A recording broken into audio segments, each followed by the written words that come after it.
اپنے رب کے حکم سے ہر امر میں، یعنی زندگی کے ہر شعبے میں جتنے بھی امور ہوتے ہیں زندگی کے شعبے کے، اس کے ہر جتنے بھی شعبے ہیں ان امور سے متعلق یہ وہی جو ہے روشنی یا رہنمائی فراہم کرتی ہے۔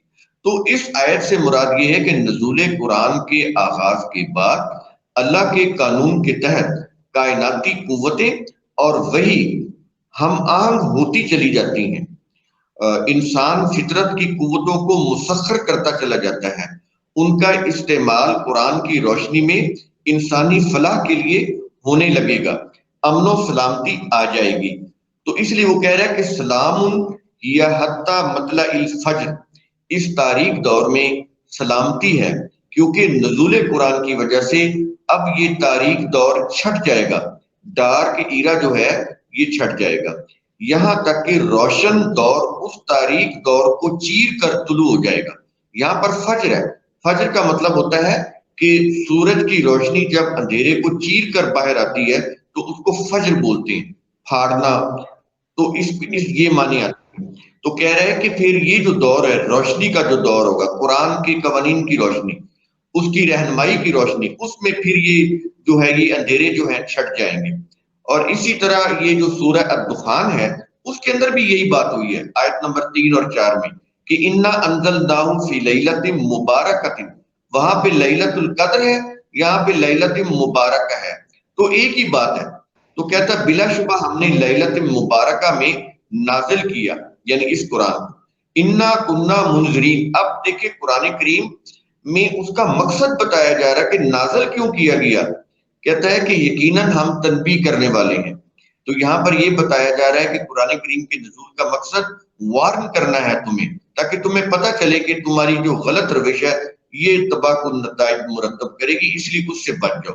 اور آگے پھر اس کا مقصد ایک دوسرا یہ بتایا کہ فیہا یفرق کل امر حکیم، اس میں حکمت والے کی طرف سے انسانی زندگی کے ہر شعبہ میں ہر امر کا فرق کیا گیا ہے کہ صحیح کیا ہے اور غلط کیا ہے، یعنی اس میں ریزننگ کے ساتھ صحیح امور کو غلط امور سے الگ کیا جاتا ہے۔ تو یہ دیکھیں قرآن کریم نے اس کو بالکل واضح طور پہ بتا دیا کہ اس کا مقصد کیا ہے اور یہ کس دور میں نازل ہوا۔ جی، تو اس سے تو ہمیں یہ پتہ چلتا ہے کہ ایک تاریک دور اور پھر ایک قرآن آنے کے بعد جو فجر سے جس کو تشبیہ دی ہے جیسے وہ رائزنگ، تو اس کا اللہ نے موازنہ بھی کیا ہے اور اس کا فرق بھی صاف ظاہر ہے کہ سلام ہی حتی مطلع الفجر۔ تو یہ تو آپ نے بہت اچھا سمجھا دیا۔ اب ایک سوال آتا ہے کہ جیسے سورہ بقرہ میں آیت 185 میں تو شہر رمضان کہا ہے کہ شہر رمضان الذی انزل فیہ القرآن، کو قرآن کو اس میں نازل کیا۔ اور اگر یہ دیکھیں کہ یہ سورہ القدر میں تو یہاں پہ جو ہے وہ یہ جیسے ایک لیلۃ القدر ایک رات کا ذکر آتا ہے، تو یہ کانفلکٹ تو ہو نہیں سکتا جیسے قرآن میں کہ ایک رات میں نازل ہوا یا ایک مہینے میں نازل ہوا، تو یہ کافی ایک کنفیوژن سا ہوتا ہے۔ تو آپ اس کو پلیز ایکسپلین کریں گے؟ جی، وہ کنفیوژن یا کنٹراڈکشن اس لیے پیدا ہوتا ہے کہ جب ہم مروجہ ریلیجیس ٹرانسلیشن دیکھتے ہیں تو جی اس کے اندر اب یہ دیکھیں کہ ایک اگر وہ میننگ لے لیے جائیں جو ریلیجیس انٹرپریٹیشن کے ہیں، جی وہ کیا ہے کہ انا انزلنا فی لیلۃ القدر، اس میں ایک ہے کہ رات میں نازل ہوا، لیلۃ مبارکہ رات میں نازل ہوا۔ تو اس میں تو یہ یعنی اگر ہم ریلیجیس وہ ٹرانسلیشن لیں تو اس سے یہ پتہ چلتا ہے کہ وہ ایک رات میں نازل ہوا۔ اب یہ جو سورہ بقرہ کی آیت ہے 185، اس کے اندر شہر رمضان الذی انزل فیہ القرآن، تو اس میں یہ آ رہا ہے کہ قرآن جو ہے یہاں پہ ریلیجیس ٹرانسلیشن کی روح سے شہر کا معنی لیا گیا ایک مہینہ۔ تو جب اس کو ایک مہینہ لیں تو ادھر بتایا جا رہا ہے دو جگہ کے اوپر کہ قرآن رات کو نازل ہوا، یعنی ایک رات میں نازل ہوا۔ تو اس میں بتایا جا رہا ہے ریلیجیس ٹرانسلیشن کی روح سے کہ قرآن کریم رمضان کے ایک مہینے میں نازل ہوا۔ تو یہ تو کنٹراڈکشن ہے، جی اور اللہ میں کنٹراڈکشن نہیں ہے۔ تو ہم پھر یہ دیکھیں گے کہ صحیح میننگ کیا ہے۔ تو اس لیے میں نے آپ کے سامنے وہ سورہ القدر اور سورہ الدخان کی وہ 3 اور 4 آیات، یہ واضح طور پر اس کی جو صحیح انٹرپریٹیشن ہے قرآن کی جو عربی متن کی روح سے، وہ میں نے آپ کے سامنے رکھی تاکہ یہ سمجھ آ جائے کہ کہیں بھی کنٹراڈکشن نہیں ہے۔ اگر آپ ڈارک ایجز لے لیں، وہ جو لیلۃ القدر ہے، لیل کو آپ ڈارک ایجز لے لیں، کیونکہ رات بعد میں بنتی ہے، تاریکی ہوگی تو رات ہوگی، اگر تاریکی نہیں ہے تو رات کیسے ہوگی؟ تو بنیادی میننگ رات کے نہیں ہے، بنیادی میننگ تو تاریکی کے ہیں، اندھیرے کے ہیں۔ جب وہ چھاتا ہے تاریکی ہوتی ہے تو رات ہوتی ہے، تو اس میں بنیادی میننگ لیے جائیں گے تاریکی، اور تاریک دور تو مشہور ہے۔ تو قرآن کریم کی جو اقدار ہے، اس کی جو وحی ہے، اس کا جو میسج ہے، یہ تاریک دور میں آیا۔ تو یہ ایرا کی بات ہو رہی ہے، ایک ایرا کی، ایک زمانہ کی، ایک دور کی۔ اسی طرح شہر و رمضان کا مطلب ہے وہ جو رمضان کہتے ہیں جو گرمی سے ریت جھلس کر گرم ہو جاتی ہے، تو وہ خون ریزی کا دور تھا، طاقت کا دور تھا، جس کی لاٹھی اس کی بھینس، تو جو طاقتور ہوتا تھا وہ سب کچھ ہڑپ کر لیتا تھا، خون ریزی کرتے تھے اپنی زمینوں کے اوپر قبضہ کرنے کے لیے، حکومت کے لیے، تو جو طاقتور ہوتا تھا وہ قبضہ کر لیتا تھا۔ تو یہ جو خون ریزی کا جو دور تھا، جس میں کوئی حق کی بات کرتا تھا اس کی گردن اڑا دیتے تھے، وہ خون ریزی کا جو دور ہے، تو شہر کا معنی یہاں پر ایرا ہے، ایک مہینہ نہیں ہے، یعنی وہ جو خون ریز دور جو تھا اس کی بات کر رہا ہے، یعنی خون ریز ایرا کی، بلڈ شیڈ ایرا، اور ادھر کیا ہے؟ ڈارک ایرا۔ تو یہ اس طرح سے اگر آپ میننگ لیں گے تو پھر یہ نہ ایک رات بنتی ہے نہ ایک مہینہ بنتا ہے، یہ ایرا کی بات ہو رہی ہے، تو اس ایرا میں قرآن نازل ہوا۔ جی، یہ تو بہت اچھا سمجھایا آپ نے، کیونکہ یہ تو بہت صاف ظاہر ہو رہا ہے کہ جو اللہ کہنا چاہ رہا ہے کہ دن رات کا جو اللہ نے موازنہ کیا ہے فجر سے، تو اس سے بھی صاف ظاہر ہے کہ یہ ایک رات نہیں ہے بلکہ یہ ایک دور ہے۔ جی، تو اچھا، یہ اگر جیسے عام طور پہ یہی سمجھا جاتا ہے کہ جیسے اس رات کی فضیلت، میں چاہوں گی کہ لوگوں کو آپ قرآن کی روشنی میں بتائیں کہ ایسی کچھ ذکر ہے کہ جیسے گناہ معاف ہو جاتے ہیں لوگ، یہ کانسیپٹ جو ہے وہ؟ دیکھیے قرآن کریم میں گناہ کا کوئی لفظ بھی نہیں ہے، اور یہاں پر جتنی بھی 3 آیات ہم نے ڈسکس کی ہیں، اس میں جی سورہ القدر پوری ہم نے ڈسکس کی، اور اس کے بعد ہم نے سورہ الدخان کی 2 آیات 3 اور 4 وہ ڈسکس کی ہیں، اور پھر سورہ البقرہ کی 185 آیت ڈسکس کی ہے۔ ان آیات کے اندر یہ بات ہوئی ہے، اور اس میں کہیں بھی آپ یہ دیکھ لیں کہ گناہ یا گناہوں کی بخشش یا معافی کی کوئی بات نہیں کی گئی۔ جی، تو یہ جو قدر سے میرے خیال سے لوگ اس کو ڈیسٹنی کی رات سمجھتے ہیں، تو یہ کانسیپٹ جو ہے یہ غلط ہی ہے۔ آپ کیا کہیں گے اس بارے میں؟ قدر کا مطلب ہوتا ہے ویلیوز، میں نے شروع میں بتایا کہ جی ویلیوز قرآن کریم کی جتنی بھی باتیں ہیں وہ گڈ ویلیوز ہیں، جو کوئی بھی قوم اپنائے تو وہ پھر ترقی کر جاتی ہے۔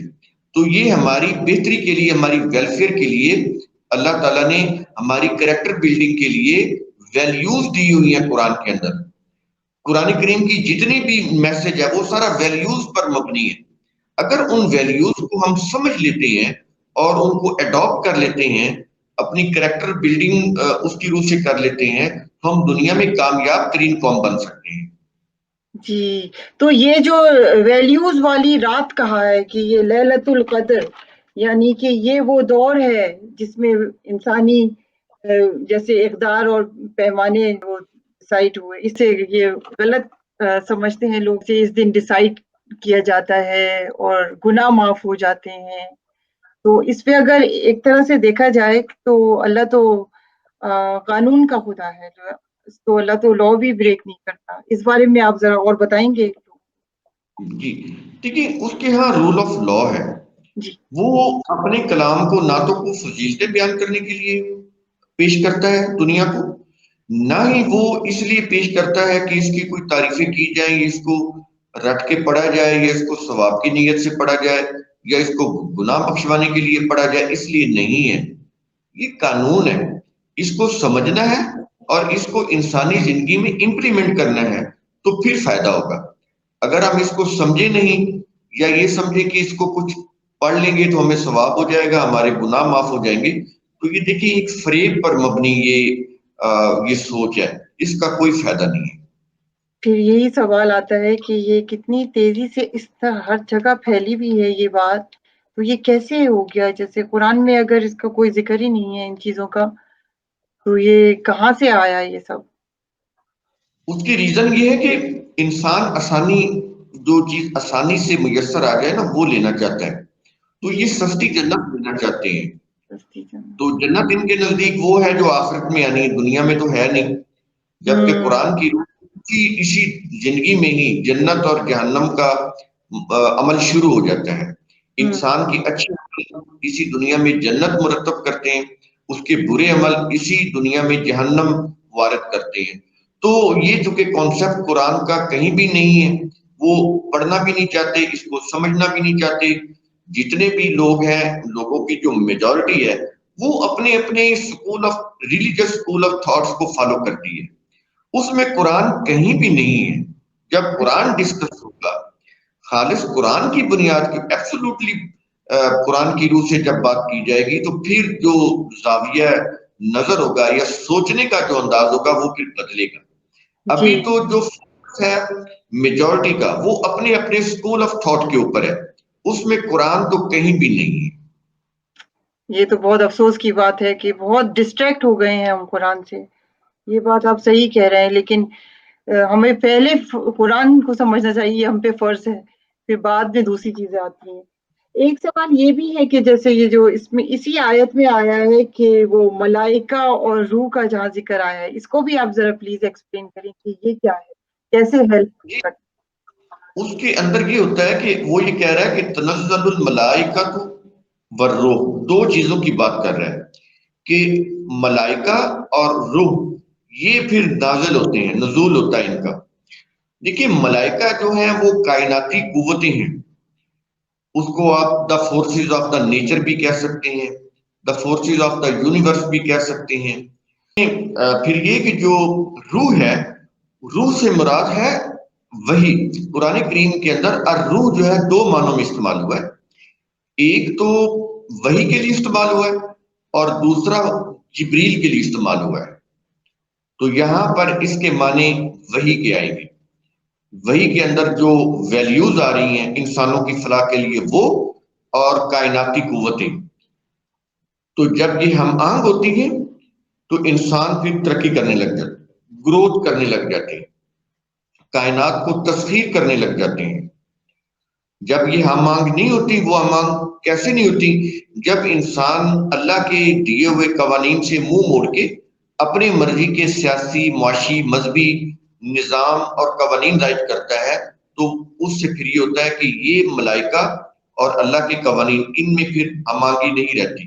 انسان پھر ملائکہ سے کام نہیں لے سکتا، کیونکہ ملائکہ کو مسخر کیا گیا ہے انسانوں کے لیے، جی، تو وہ علم کے ساتھ مسخر کر سکتا ہے۔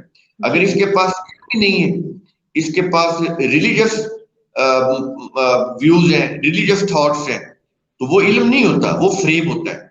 اس لیے یہ پھر ملائکہ کو مسخر نہیں کر سکتا۔ تو اس کے لیے تو پھر اللہ کے فزیکل لاز ہیں، اس کے کائناتی علوم ہیں، اس کے لیے تو آپ کو کائناتی علوم حاصل کرنے پڑیں گے، فزیکل لاز کا علم حاصل کرنا پڑے گا، اس میں پھر مشاہدات کرنے پڑیں گے، تجربات کرنے پڑیں گے، ڈسکوریز کرنی پڑیں گی، پھر یہ مسخر ہوگی یہ کائنات۔ جی۔ تو ایک طرح سے یہ کہا جا سکتا ہے کہ اگر قرآن کے قانون کے حساب سے کام کریں گے تو ملائکہ بھی جیسے ہیلپ فل ہوتے ہیں، وہ مددگار ہوتے ہیں۔ جی بالکل ایسے ہی، جی، اور کیونکہ یہ جو یونیورسل فورسز ہیں، یہ اللہ کے جو فزیکل لاز ہیں ان کے تحت ہم ان کو کام میں لا سکتے ہیں۔ سولر انرجی کو ہم نے کیسے بنایا؟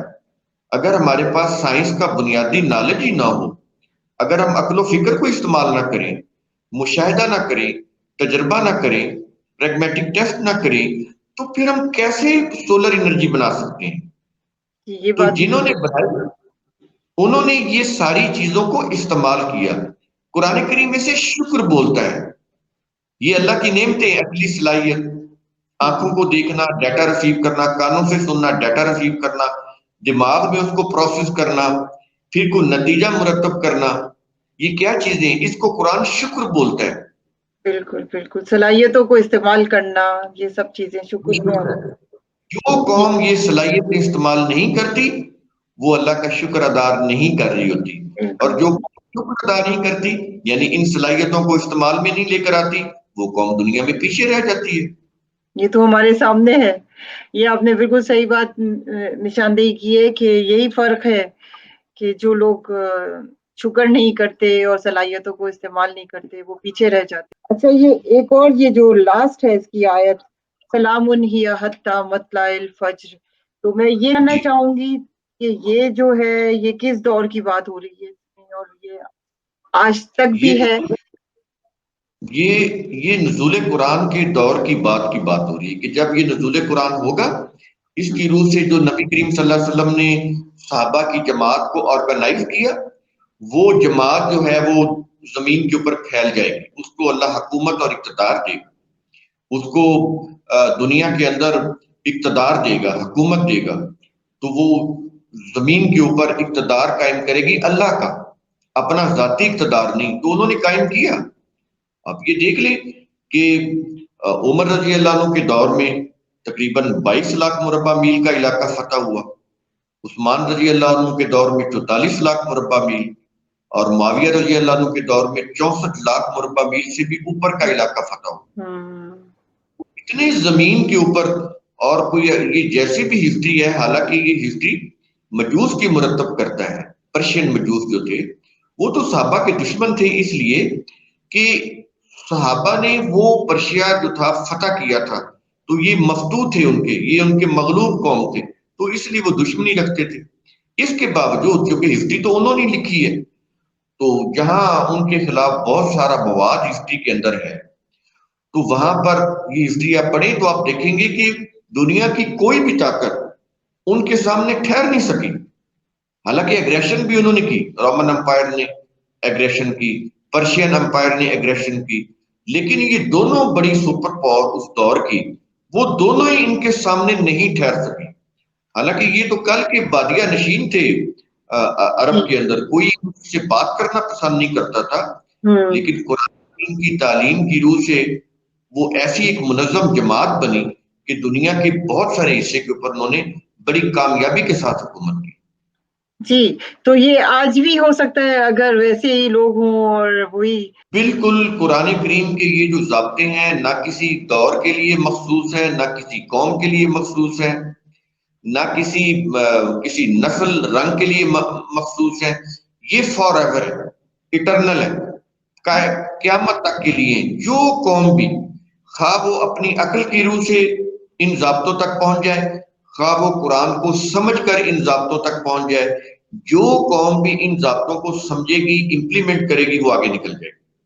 آپ یہ دیکھیں اسکینڈینیوین کنٹریز ہے، امریکہ میں ہے، اور بھی کینیڈا ہے، ان ممالک، ان اسٹیٹس کے اندر آپ یہ دیکھیں، فرانس کے اندر کتنے ممالک ہیں، ان کے اندر آپ یہ دیکھیں، ان کے بہت سارے قوانین جو ایز اے ویلفیئر اسٹیٹ آپ قرآن کے ساتھ ان کو ذرا ٹیلی کریں، کافی حد تک ملتے ہیں، یعنی 100% کافی حد تک ملتے ہیں. اور اس کے مقابلے میں اگر آپ مسلم کنٹریز کو لے آئیں تو وہ یوں کہہ لیں کہ زیرو پہ ہیں.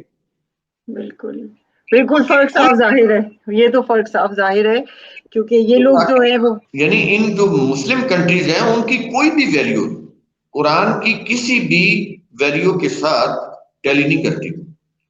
ان کا عدالتی نظام دیکھ لیں، سیاسی نظام دیکھ لیں، ان کا کوئی بھی اٹھا کے دیکھیں اور ٹیلی کریں قرآن کی ان ویلیوز کے ساتھ، میچ ہی نہیں کرتا.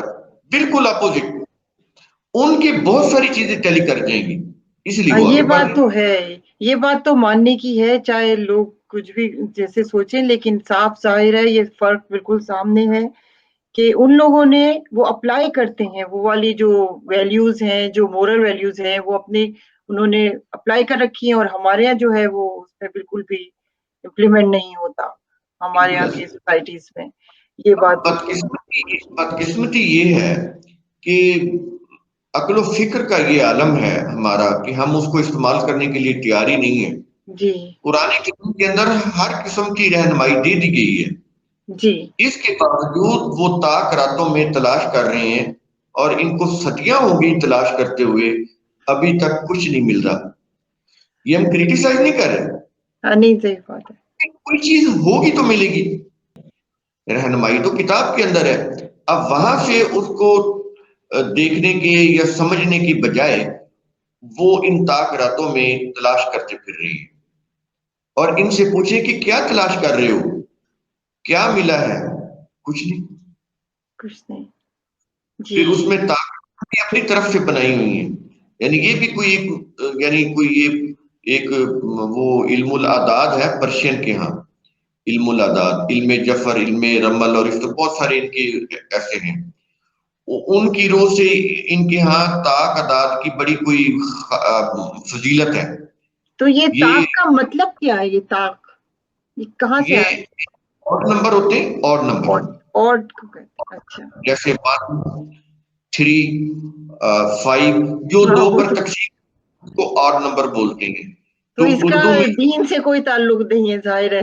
اور دیکھیں، میں آپ کو پہلے یہ پرشیا کے لوگوں کے ہاں علم العداد، تو وہ عددوں سے، یہ جو آپ کے تعویذ ہوتے ہیں وہ بھی انہی عددوں سے لکھے ہوتے ہیں۔ آپ کوئی تعویذ کھول کے دیکھیں گے نا، اس میں ایسے وہ ٹیبل بنا ہوگا، اس میں وہ 1 5 3 اس طرح کی چیزیں، 9 11، یعنی اس میں بھی وہ اور نمبر لکھے ہوں گے۔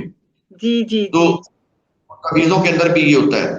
تو یہ سارا یہ پرشیا سے چلا آ رہا ہے، یہ ساری چیزیں قرآن کے ٹریک سے ہٹانے کے لیے ہیں تو یہ لوگوں۔ قرآن میں نہیں ہے، بس صاف یہی کہا جا سکتا ہے کہ یہ طاق راتوں کا قرآن میں کوئی ذکر نہیں ہے۔ بالکل جی نہیں، اور بالکل یہ چیزیں یہاں تک نہیں ہیں، انہوں نے آگے اس میں بھی ڈالی ہوئی ہیں کہ رکوع کرنا ہے تو سجدہ کرنا ہے تو سبحان ربی الاعلیٰ، سبحان ربی العظیم، وہ بھی آپ نے دیکھا ہوگا کہ وہ اور نمبر میں پڑھتے ہیں، جی، وہ بھی یعنی 3 یا 5 یا 7 یا کچھ اس طرح کا، 11، یہ سب آڈ نمبر ہے بالکل۔ جی بالکل، یہ چیز وہاں پر بھی ہے کہ اور نمبر میں پڑھنا ہے، اور جو 2 پر تقسیم ہو جائے اس کے اوپر نہیں پڑھنا۔ تو یہ یہ کیا ان کے ہاں پرشین چیزیں ہیں، ہے؟ کبھی ہم غور کریں تو یہ پرشین چیزیں ہیں۔ تو ایک اور سوال ذہن میں آتا ہے کہ یہ لیلۃ القدر سے ہی ریلیٹڈ ہے کہ سورہ دخان میں بھی آیت نمبر 4 میں یہ کہا جاتا ہے کہ عام ترجموں کے حساب سے کہ اس رات کو جیسے فیصلے کرے جاتے ہیں، تو اس کے بارے میں آپ کچھ بتائیں گے؟ دیکھیں، آپ قرآن کریم کا جو عربی متن ہے نا وہ سامنے رکھیں تو آپ کو پتہ چل جائے گا کہ یہ ریلیجیس ٹرانسلیشن قرآن کے الفاظ کے کتنی خلاف ہے۔ جی الفاظ یہ ہیں، یہ سورہ الدخان کی آیت نمبر 4 ہے، جی جس کے اندر یہ کہا جا رہا ہے کہ فیہا یفرق کل امر حکیم۔ اب ہم اس کو واضح کرتے ہیں قرآن کیا کہہ رہا ہے۔ کہتا ہے کہ انسانی زندگی کے ہر شعبے میں یہ کلو امر ہے، زندگی کے ہر شعبے میں ہر امر کا فرق کیا جاتا ہے، یفرقو ہے۔ اب انہوں نے یفرقو کا ترجمہ کیا، ٹرانسلیشن کیا کہ فیصلہ کیا جاتا ہے۔ آپ کو بھی پتا ہے کہ یفرقو فرق کرنا ہوتا ہے، بالکل بالکل فیصلہ کرنا، یہ 2 مختلف چیزیں ہیں۔ تو انہوں نے یفرقو کا ترجمہ ہی غلط کیا ہے۔ یفرقو کا ترجمہ ہوتا ہے تفریق کرنا، فرق کرنا، اور قرآن کے اندر آتا ہے کہ قرآن جو ہے یہ فرقان ہے، یعنی فرق کرنے والا ہے۔ یہاں پر بھی وہی لفظ آ رہا ہے یفرقو، کہ یہ فرق کرتا ہے۔ تو قرآن یا وحی، یہ جو اس کی تعلیم ہے، یہ فرق کرتی ہے کس میں؟ سچ اور جھوٹ میں، حق اور باطل میں، صحیح اور غلط میں۔ تو اس میں یہ کہا جا رہا ہے کہ یہ جو وحی ہے، اس کے اندر ہم نے ایسی ویلیوز، ایسی انسٹرکشن، ایسی گائیڈنس دے دی ہے جس کی روح سے تم فرق کر سکتے ہو کہ صحیح کیا ہے اور غلط کیا ہے۔ اور جی آگے ایک اور لفظ ہے بڑا ہی عظیم، یہ کہنے کے بعد کہہ رہا ہے حکیم۔ آپ دیکھیں اس میں یہ آیت کا اختتام، 4 نمبر کی آیت کا اختتام ہو رہا ہے حکیم۔ اللہ نے اپنے آپ کو الحکیم کہا ہے، تو وہ یہ کہتا ہے الحکیم کون؟ حکیم ہوتا ہے دا وائز، وزڈم والا۔ وزڈم والا کون ہوتا ہے؟ جو ریزننگ کے ساتھ بات کرتا ہے، بالکل جو اس کی فلسفی کو سمجھتا ہے تو وہ یہ کہتا ہے کہ ہم نے اس کے اندر جو گائیڈنس دی ہے، جو صحیح اور غلط میں فرق کرتی ہے، وہ ایسے ہی نہیں دے دی، وہ تو ہم نے ریزننگ کے ساتھ دی ہے، ہم نے وزڈم کے ساتھ دی ہے، ہم نے فلسفی کے ساتھ دی ہے، دلائل کے ساتھ ہم نے بات کی ہے کہ یہ صحیح ہے اور یہ غلط ہے، یہ چیز ہے اس کے اندر جی یہ تو جس آپ نے کو بہت صاف بتا دیا. یہ تو عام مجھے حیرت ہوتی ہے کہ ترجموں میں اس میں کتنا غلط فرق تو سب جانتے ہیں فرق، لیکن اس کے باوجود دیکھیں تو ترجموں میں کتنی بڑی مسٹیک ہوئی ہوئی ہے. تو ہم کو یہ اصل میں ویورز کے لیے بھی ایک یہ میسج میں کہنا چاہوں گی کہ دیکھیں سب پڑھتے ہیں، مفہوم پڑھتے ہیں، ترجمے پڑھتے ہیں، لیکن ہم کو یہ عربی متن سے نہیں ہٹ سکتے. آپ کیا کہیں گے اس بارے میں؟ اس کی ریزن یہ ہے کہ ریلیجنز کے اندر جتنے بھی سیکٹ ہیں، فرقے ہیں، ان کو ریلیجس اصول دیا گیا ہے. وہ کیا ہے کہ تم قرآن کو نہیں سمجھ سکتے، لہذا یہ جو قرآن ہے اس کی تفسیر نبی کریم صلی اللہ علیہ وسلم کی ہے، وہی کرو گے. نبی کریم صلی اللہ علیہ وسلم کی تو کوئی تفسیر نہیں. اب تبری نے جو تفسیر لکھی سب سے پہلے 923 میں، تبری جو تبرستان کے تھے، تبری انہوں نے پہلی تفسیر لکھی. اس کا عربی میں نام ہے جامع البیان فی تفسیر القرآن. عام طور پر اس کو تفسیر تبری کہا جاتا ہے. تو یہ جو تفسیر تبری ہے اس کو کاپی کر کے ابھی تک ساری تفسیریں لکھی جا رہی ہیں. یہ یوں کہہ لیں کہ اب تک جتنی بھی تفسیریں لکھی گئی ہیں، یہ تفسیر جو ہے وہ ان سب کا بیسک سورس ہے. تو جو تبری نے لکھا ہے وہ یہ لکھتے چلے جا رہے ہیں. تبری نے جب تفسیر لکھی، اب نبی کریم صلی اللہ علیہ وسلم کی جو وفات ہوئی ہے وہ کس دور میں ہوئی ہے؟ 632 عیسوی میں. نبی کریم صلی اللہ علیہ وسلم کی وفات ہوئی 632 عیسوی میں، اور وہ عرب میں تھے، مدینہ میں، اور تبری تبرستان میں، پرشیا کے تھے. تو یہ کب فوت ہوئے؟ 923 عیسوی میں.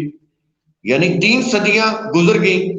3 صدیوں کے بعد نہ یہ رسول کے ہم اثر تھے، یعنی کنٹمپریری تھے، نہ یہ ہم نسل تھے، نہ ہم زبان تھے. تو یہ پرشیا میں بیٹھ کر کہہ رہے تھے کہ جو میں لکھ رہا ہوں یہ نبی کریم صلی اللہ علیہ وسلم کی تفسیر ہے. لکھی کہا کہ یہ نبی کی تفسیر ہے. اب ان کو یہ عقیدہ دیا گیا ہے کہ یہ جو تفسیر ہے یہ نبی کریم صلی اللہ علیہ وسلم کی تفسیر ہے. تو جو انہوں نے معنی تفسیر کیے ہیں ہم اسی کو مانیں گے. اس لیے وہ پھر عربی کا متن نہیں دیکھتے، وہ یہ دیکھتے ہیں کہ تفسیر کے اندر کیا لکھا ہوا ہے، ترجمے کے اندر کیا لکھا ہوا ہے، کیونکہ وہ تو نبی کریم صلی اللہ علیہ وسلم کے بتائے ہوئے ہیں، حالانکہ نبی کریم صلی اللہ علیہ وسلم کے بتائے ہوئے نہیں ہیں. اس لیے میں نے جو عظمت رفتہ کتاب لکھی ہے اس کے اندر میں نے پورا کرایا ہے، اس کے اندر بتایا ہے کہ یہ کیسی چیزیں تیار کی گئی. رسول صلی اللہ علیہ وسلم کی وفات کی 300 سال بعد کس طرح سے یہ لٹریچر مرتب کیا گیا اور کس طرح پھر اس کو اسلام کا لبادہ اڑایا گیا. جی تو یہی ہے ساری جو گڑبڑ ہو رہی ہے. میں کہتی ہوں کہ چلے انہوں نے اپنے دور میں جو بھی کیا وہ کیا، لیکن آج تو سب ہم اپنے ہی عمل کے ذمہ دار ہیں. اپنے اللہ ہم سے ہی سوال کرے گا. ہمیں چاہیے کہ ہم اس کو پڑھتے ہیں تو اس کو کراس چیک ضرور کریں عربی متن سے کہ وہ صحیح ہے یا نہیں.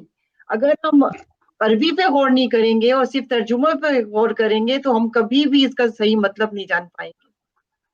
تو بہت بہت شکریہ آپ کا عطا بھائی. اور اگر آپ بھی اگر کوئی میسج دینا چاہیں گے اپنے ویورز کو تو موسٹ ویلکم. میرا میسج بڑا سمپل ہے کہ یہ جو قرآن ہے یہ قانون کی کتاب ہے، تو اس کے پڑھنے سے ثواب ہوتا ہے. اور یہ وہ چیزیں اس کو چھوڑ دیں، اس کو سمجھ کر پڑھیں، عقل و بصیرت کے ساتھ پڑھیں، اور اسلاف کا راستہ جو ہے اس کو چھوڑ دیں. قرآن کریم میں صاف بتایا ہے کہ اسلاف کا راستہ جو ہوتا ہے یہ شیطان کا راستہ ہوتا ہے. آباء و اجداد کا طور طریقہ، مذہبی پیشواؤں کا طور طریقہ، قرآن کریم اس کو کہتا ہے کہ شیطان کی دعوت کے اوپر لگے ہوئے ہیں اور شیطان ان کو جہنم کی طرف بلا رہا ہے. کبھی اس کے اوپر بھی ہم ویڈیو کریں گے. تو بات یہ ہے کہ قرآن کریم جو ہے انسانیت کو آگے بڑھاتا ہے. وہ ماضی میں نہیں لے کے جاتا کہ فلاں واقعہ کیا ہوا تھا، فلاں صحابی نے کیا کیا تھا. نو، وہ کہتا ہے کہ پیچھے نہیں دیکھو، انہوں نے جو کیا وہ اپنے عمل کے ذمہ دار ہیں، تم آگے بڑھو. تو آگے بڑھنے کے لیے پیچھے دیکھنا نہیں ہے، آگے بڑھنا ہے. قرآن کریم کی تعلیم انسان کو ماضی میں نہیں لے کے جاتی، فیوچر کی کامیابیوں کی طرف لے کے جاتی ہے. تو ہمیں اسی کی طرف فوکس کرنا چاہیے. جی یہ میرا وہ میسج. بہت اچھا میسج دیا ہے. امید ہے کہ ویورز کو اس سے فائدہ ہوگا. اور ویورز آپ سے ریکویسٹ ہے کہ یہ پیغام حق ہے اور آپ بھی یہی کوشش کریں کہ اس کو سبسکرائب کریں اور اس کو لوگوں تک پہنچائیں. تو اس کے ساتھ آپ سے اجازت چاہیں گے. اللہ حافظ. اللہ حافظ.